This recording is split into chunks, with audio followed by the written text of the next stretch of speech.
patuloy na naglilingkod sa lungsod ng May Kawayan para sa pangkabuhayan, para sa pangkalusugan at para sa mga kababaihan. Bet pila ating kaibigan, kasulong sa kabuhayan. Todo serbisyo sa May Kawayan, noon, ngayon at kailanman.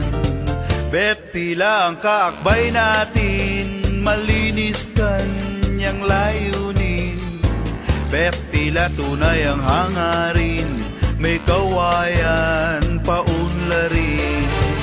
Bet pila laging naglilingkod, bet pila sa serbisyo'y subok, bet pila pag-ibig ay lubos para sa ating lungsod.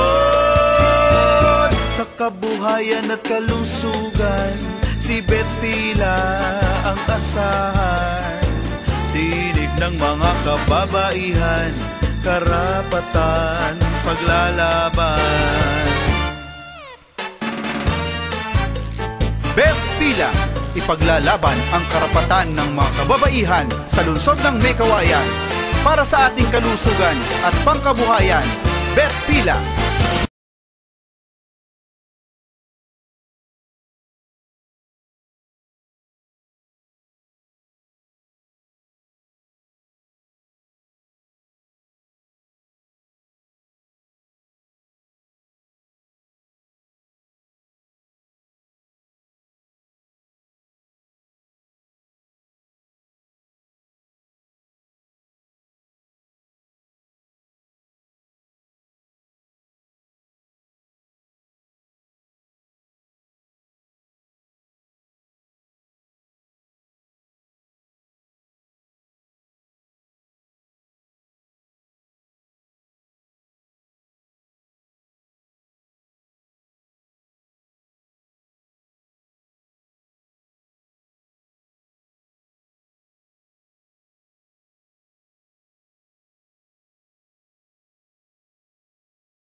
Bet pila, patuloy na naglilingkod sa lungsod ng May Kawayan para sa pangkabuhayan, para sa pangkalusugan at para sa mga kababaihan. Bet pila ating kaibigan, kasulong sa kabuhayan.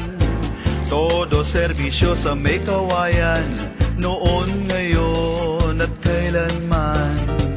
Bet pila ang kaakbay natin, malinis kanyang layunin. Bet pila tunay ang hangarin, May Kawayan paunlarin. Bet pila laging naglilingkod, bet pila sa serbisyo'y subok, bet pila pag-ibig ay lubos para sa ating lungsod. Sa kabuhayan at kalusugan, si bet pila ang asahan. Tinig ng mga kababaihan, karapatan, paglalaban. Bet pila, ipaglalaban ang karapatan ng mga kababaihan sa lungsod ng May Kawayan para sa ating kalusugan at pangkabuhayan.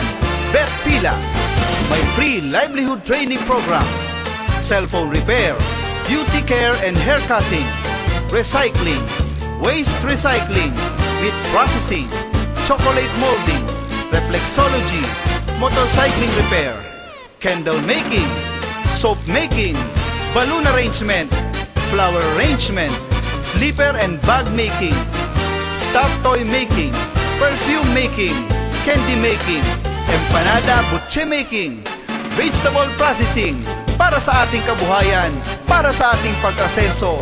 Bet pila ang maaasahan.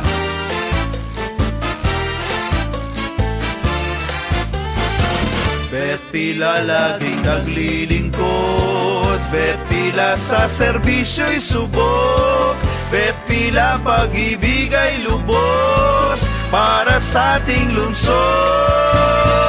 Sa kabuhayan at kalusugan, si Bet Pila ang asahan.